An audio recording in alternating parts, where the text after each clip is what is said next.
Hi, my name is Nathan Hatchie, and today we're going to do a comic book review of Wolverine, issue number 8, brought to you by Rated Comics. You know, I wish I could change the title of this comic book to Wolverine, issue number 007, because this is some espionage, spy, 007 kind of stuff. In the beginning of this comic book, we start off with Wolverine and Jeff Bannister in his backyard. Wolverine comes in through like a backyard portal, and they're just drinking beers, and you know, they're like bros, but not bros, exchanging CIA and X-Force war stories. And what's cool about it is they want to open up to each other, but they're kind of not. So Jeff Bannister goes first and opens up about his, it's actually a really good war story of how he was given an order to attack this terrorist, but it wasn't a terrorist, it was one of their own, and a propaganda to keep the war going. And I'm like, that's deep, that's dark and deep right there. And then Wolverine tells this story of just images of, it doesn't make sense, but it's just bad images and explosions and violence and all that. And what's cool about these two opening up over beer is, I guess, bro code. Hey, you know, if you want to call and talk, we don't talk. But if you call and say, hey, will you talk over chicken wings and beer or burger and beer? Man, I will start singing. Let's do this, bro. Here's the interesting part of it. They also talk about something that's behind the scenes, like behind the scenes, that's in the crosshair of the mutants, called X-Desk or something like that. And it's like this white girl that's spying on them with this drone or whatnot. I don't know what she's using to spy on them, but to me, she looks like the white version of Amanda Waller in Suicide Squad. Cut to, in Utah, we see a glimpse of these mercenaries, these like special forces, these pretty cool special forces, and their orders were shoot to kill everything, like the Bill O'Reilly violence. F it, we're killing everything. And they break into this vault and they take like this dog tag name of Logan. Interesting, more on that later. Meanwhile, in Krakow, we see Omega Red having like this yoga retreat without his Lululemon yoga pants or something.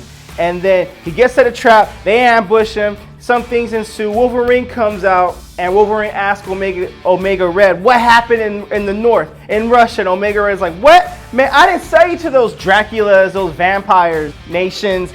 And he tells Wolverine, stop making enemies out of friends, you know? Or stop making enemies where there's no need to be enemies. That conversation, you know, would take place, and then Beast called Wolverine back to the point. And then when Wolverine was summoned to the point, Wolverine told Omega Red, you know, we're gonna finish this later because you ain't the only one that can spring a trap. Omega Red's like, oh yeah? Well, even though we're sovereign right now, we're at peace, you ain't the only one that's ready to spill blood. So at the point, Wolverine is talking to Beast, and Wolverine had a funny dialogue where Beast is like, hey, you know, the past is the past, the future is the future, but the past still haunts us, clearly with your dialogue with Omega Red. And Beast tells Wolverine, the DOD called us and asked us to look into this break-in with those, you know, seriously cool mercenaries back in Utah, and why they broke into the vault. And to make good, because the past seems to always come back with mutants and humans got into it, Wolverine's like, oh, hey, I don't want to wipe their derrieres, but I have to, so let's go on this mission. So in Los Angeles, the mercenaries were doing it again. Wolverine intercepts, gets a hold of Maverick, Agent Zero, unmasks him, asking what the heck's going on. And ever since this Krakoa sovereign deal has been taking place, it's so funny how that it reminds you that there's profit in war, and because there's no war or very little war to profit in, they had to do these missions for income. And what's cool about it, and what's insane, what surprised the heck out of me, is when Agent Zero, Maverick, got assassinated, but not Wolverine. The last words that he said to Wolverine were, Legacy House. Check out the Legacy House, because the stuff that we collect that are like mutant memorabilia or whatnot gets sold into the black market. Now that leaves Wolverine on, okay, now Wolverine and 007 don't match, but this story was bananas. I don't know, that was the first thing I could think of when thinking of a crazy way to express something in the outfits and the costume that Wolverine wears. That being said, Wolverine issue number 8, this comic book is insane. I loved it, intriguing.